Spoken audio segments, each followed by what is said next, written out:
নমস্কার, আমাদের চ্যানেলে সবাইকে স্বাগত জানাই। WBCS এবং UPSC স্পেশাল আমাদের এই চ্যানেলটি। এই চ্যানেলে তোমরা বাংলা অপশনাল, ইতিহাস অপশনালের সাথে সাথে কম্পালসারি বাংলা, ইংলিশ এবং জিএস পেপারেরও ক্লাস পেয়ে যাও। আজকে আমরা করব কম্পালসারি বাংলার ক্লাস। তো যারা যারা WBCS এবং UPSCতে বাংলা প্রথম পেপার, প্রথম ল্যাঙ্গুয়েজ হিসেবে নিয়েছো, তাদের জন্য কিন্তু এই ভিডিওগুলো খুব হেল্পফুল হতে চলেছে। আজকে আমরা আলোচনা করব, প্রথমেই যেটা বলবো সেটা WBCS-এর ক্ষেত্রে। WBCS এবং UPSC-র ক্ষেত্রে সিলেবাসটা কম্পালসারি অনেকাংশে এক।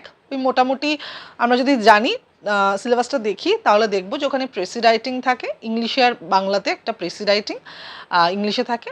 বাংলার ক্ষেত্রে হচ্ছে গিয়ে সারাংশ বা সারমর্ম যাই বলো না কেন, আর থাকে হচ্ছে গিয়ে ট্রান্সলেশন থাকে, বাংলা থেকে ইংলিশ, ইংলিশ থেকে বাংলা। এটা একটা হচ্ছে গিয়ে সম্পাদকীয় প্রতিবেদন থাকে, হ্যাঁ, রিপোর্ট রাইটিং যেটা বলা হয়, সম্পাদকীয় প্রতিবেদন, এবং একটি পত্র লেখন, চিঠি লেখা থাকে। ঠিক আছে, তো আজকে আমরা যেটা করব সেটা হচ্ছে গিয়ে WBCS-এর বাংলা অপশনালের কয়েকটা প্রিভিয়াস ইয়ার কোশ্চেন পেপারে কী ধরনের কোশ্চেন এসছে সেটাকে আমরা দেখব, এবং সেখান থেকে আমাদের কিভাবে আমরা এই কম্পালসারির জন্য কিভাবে নিজেকে তৈরি করতে পারি সেটা নিয়ে আমরা আলোচনা করব। প্রথমেই বলে রাখি, মেন্সের জন্য যারা যারা অ্যাসপিরেন্ট না কোয়ালিফাই করেছে তাদের সবাইকে অনেক অনেক শুভেচ্ছা জানাই, এবং আশা করি তোমাদের পরীক্ষা খুব ভালো যাবে।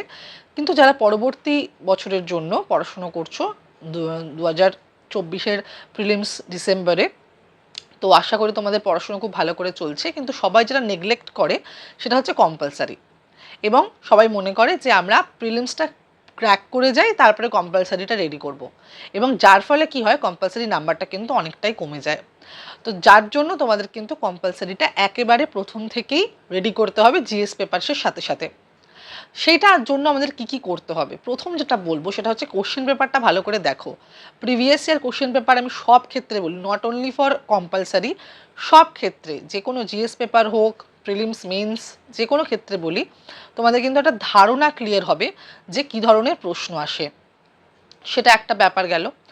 আর একটা যে বিষয় হচ্ছে গিয়ে, প্রিভিয়াস ইয়ার কোশ্চেন পেপারের সাথে সাথে সিলেবাসটাকে খুব ভালোভাবে দেখো, বোঝার চেষ্টা করো যে সিলেবাসে কী কী বলা রয়েছে। ঠিক আছে, সিলেবাসটাকে আমরা ডিকোড করতে পারলে আমাদের অর্ধেক রাস্তা, অর্ধেক যাত্রাপথ ওখানেই শেষ হয়ে যায়। ঠিক আছে, সিলেবাসটা ভালো করে বুঝলাম, প্রিভিয়াস ইয়ার কোশ্চেন পেপার দেখলাম, এবার কি করণীয়।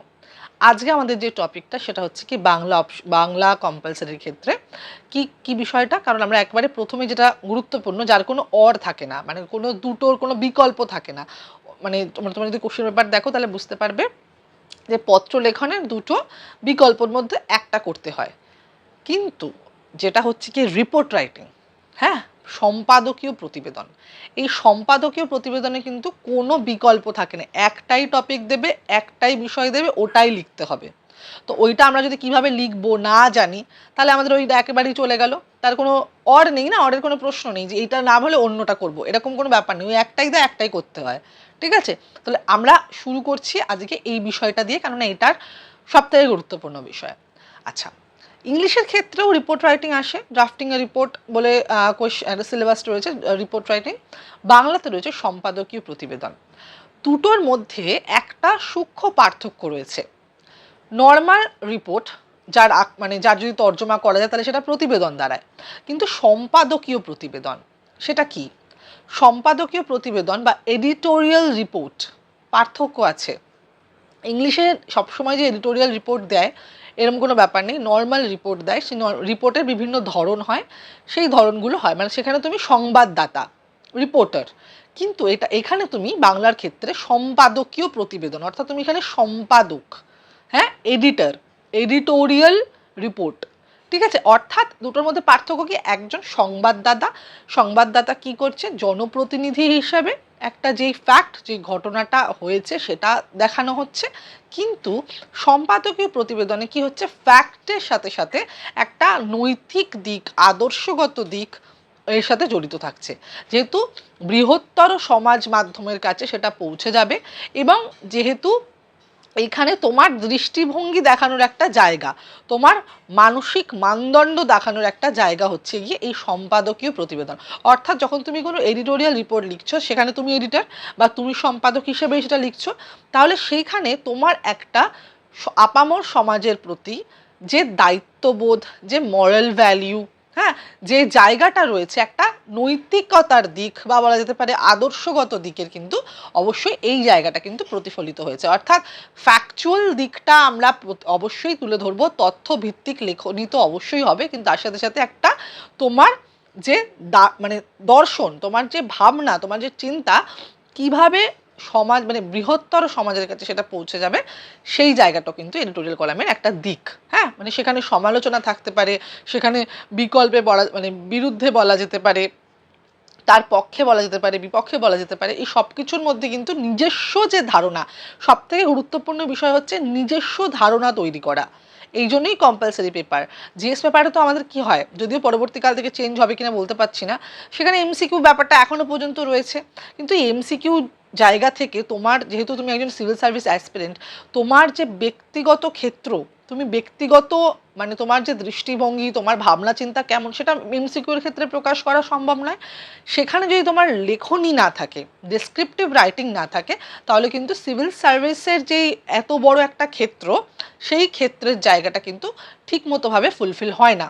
তাই জন্য আমাদের 4টে পেপার ডেসক্রিপটিভ রাখা হয়েছে, compulsory Bangla, compulsory English, language paper এবং অপশনালের 2টো পেপার। বাদ বাকি এখনও পর্যন্ত, মেন্সের কথা বলছি, এখনও পর্যন্ত কিন্তু এমসিকিউই রয়েছে। তাহলে আমাদের এবার এই যে ড্রাফটিং এডিটোরিয়াল রিপোর্ট বা বাংলায় যেটা বলা হয় সম্পাদকীয় প্রতিবেদন, এটা আমরা কিভাবে করব। তো প্রথমেই যে বলার একেবারে প্রথম সব থেকে গুরুত্বপূর্ণ আটমোস্ট ইম্পর্টেন্ট দিয়ে যেটা আমাদের করতে হবে, সেটা হচ্ছে কি, সবাই বলে, আমি প্রথম না, সেটা হচ্ছে কি নিউজ পেপার রিডিং। বাংলা অপশনালের ক্ষেত্রে অবশ্যই বাংলা সংবাদপত্র পড়তে হবে, যে কোনো বাংলা সংবাদপত্র হতে পারে, আমি কোনো নাম নিচ্ছি না, যে কোনো সংবাদপত্র ওঠাও, উঠিয়ে সম্পাদকীয় যে কলামটা রয়েছে, এডিটোরিয়াল যে কলামটা রয়েছে, সেটা একবার পড়ো। পুরোটা পড়তে হবে না, আমি তো সবাইকে বলি যে স্পোর্টস কলামটা, আর যদি তোমরা পুরোটা পড়তে পারো খুব ভালো ব্যাপার। কিন্তু অনেক সময় কী হয়, আমাদের সময় থাকে না, বা আমরা জিএস পেপার বা এইসব ব্যাপারে আমরা একেবারে আটকে যাই। তাদেরকে আমি বলি যে 2টো পেজ অ্যাটলিস্ট পড়ো। একটা হচ্ছে সম্পাদকীয় যে পেপারটা রয়েছে, সম্পাদকীয় কলামটা রয়েছে সেটা, এবং একটা হচ্ছে স্পোর্টস কলাম। এই 2টো বাদ দিয়ে মোটামুটি এই 2টো যেন পড়াই হয়, ঠিক আছে? আশা করি তোমরা যারা সিভিল সার্ভিস অ্যাসপিরেন্ট তারা সবাই নিউজ পেপার পড়ো। না পড়লে খুবই ডিসঅ্যাডভান্টেজে তোমরা রয়েছো। নিউজ পেপারটা পড়া খুব ইম্পর্টেন্ট। যতই সোশ্যাল মিডিয়া, যতই ইউটিউব, যতই টিভিতে তোমরা নিউজ দেখো না কেন, নিউজ পেপার ইজ মাস্ট, ঠিক আছে? News paper reading is must. তোমরা যখন ইন্টারভিউ দিতে যাবে সেদিনকার নিউজ পেপারও পড়ে যাবে, তার আগের দিন, 2-3 দিন আগে, এক সপ্তাহ, আমার মনে হয় রোজকার নিউজ পেপার পড়া উচিত। এবং শুধুমাত্র পড়লাম এরকম না, পড়ে নোট লেখো।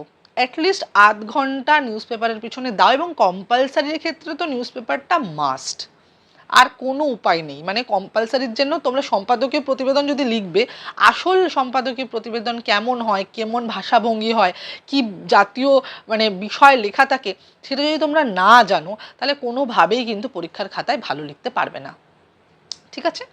আচ্ছা, এবার পড়ে নিলাম, ফার্স্ট আমরা নিউজ পেপার পড়লাম, কিন্তু এবার যখন আমরা নিজস্ব লিখবো, নোটটা যখন আমরা লিখবো বা প্র্যাকটিস করবো, দেখো এর তো কোনো নোট হয় না, কারণ এমন না যে আমি কয়েকটা টপিক বলে দিলাম সেই ধরনের টপিকই আসবে। কারেন্ট অ্যাফেয়ার্স ভিত্তিকই বেশিরভাগ আসে, বেশিরভাগ কারেন্ট অ্যাফেয়ার্স থেকে আসে, কিন্তু আবার কিছু কিছু সামাজিক দিক থেকে বা কিছু কিছু তোমার ভাবনাগত দিকের জায়গাগুলো থেকে আসে। তো সেই জায়গাগুলো আমাদের কিভাবে দেখতে হবে, আমরা কিভাবে প্র্যাকটিস করব, এটা নোট লেখার জায়গা নয়, এটা প্র্যাকটিস করা, বোঝবার জায়গা। কিভাবে বুঝবো? প্রথমেই যেটা দেখবো, সম্পাদকীয় প্রতিবেদন, যে কোনো নিউজ পেপারের সম্পাদকীয় প্রতিবেদনের কলামটা খুললো, বুঝতে পারবে প্রথমেই কি থাকে, একটা শিরোনাম থাকে, হেডিং থাকে, মোস্ট ইম্পর্টেন্ট।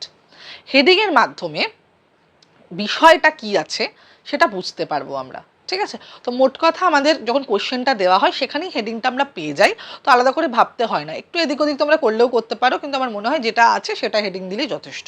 যেমন ধরো 2021-এ এসেছিল একটা টপিক, সেটা হচ্ছে যুদ্ধে কেবল প্রাণহানি ঘটে না, পরিবেশও বিপন্ন হয়। এটা শুধুমাত্র দিয়ে দিয়েছে কোটেশনের মধ্যে, এটা নিয়ে তোমরা লিখতে হবে হচ্ছে গিয়ে রিপোর্ট, প্রতিবেদন, তোমাদের সম্পাদকীয় প্রতিবেদন। তো এইটা কি তোমরা হেডিং করে নিলে। এবার এর আন্ডারে 3টে ভাগ রয়েছে।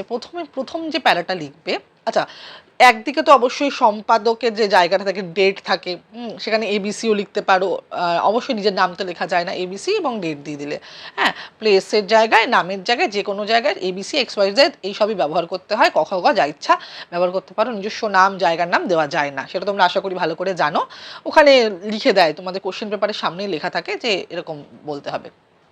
আচ্ছা, তো সেটা লেখার পরে আমাদের যে ৩টে অংশ থাকে, মোটামুটি ৩টে অংশ দেওয়া উচিত প্রতিবেদনে। প্রথম যে অংশটা একদম ফার্স্ট যে প্যারাটা, সেই শব্দভিত্তিক জায়গাটাও মাথায় রাখবে, কারণ আমাদের ২০০ থেকে ২৫০ শব্দের মধ্যে লিখতে দেয়, শব্দটাও বেঁধে দেয় এবং সেটাও সময়টাও হাতে কম। তো সেটা মাথায় রেখে কিন্তু আমাদের কিন্তু প্র্যাকটিসটা করতে হবে। প্রথম যে প্যারাটা হবে, প্রথম প্যারাটা হচ্ছে গিয়ে টপিকটার একটা জিস্ট, একটা সার সংক্ষেপ, যে টপিকে কি বোঝাতে চেয়েছে, টপিকে কি চেয়েছে তুমি এই প্রতিবেদনটার মধ্যে, মানে সংক্ষিপ্ত আকারে কি বলতে চাইছো এই বিষয়টা। হ্যাঁ, এবার পরের প্যারাটা একটু বড় হবে। প্রথম প্যারাটা 40 শব্দের মধ্যে হবে, ঠিক আছে, কয়েকটা লাইনের মধ্যে। পরের প্যারাটাই সব থেকে বড় প্যারা, কারণ সেখানে সমালোচনা, বিতর্ক, পক্ষে বিপক্ষে যুক্তি, সবটা আমরা, খুব বেশি বড় হবে না, 90 থেকে 100টা বা 110-20 মধ্যে শব্দের মধ্যে থাকবে, ঠিক আছে। লাস্ট যেটা হচ্ছে সেটা হচ্ছে কি সমালোচনা, কনক্লুশন বা সমাধান বা তোমার নিজস্ব কোনো উপদেশ, এই ধরনের বিষয় থাকবে, ঠিক আছে।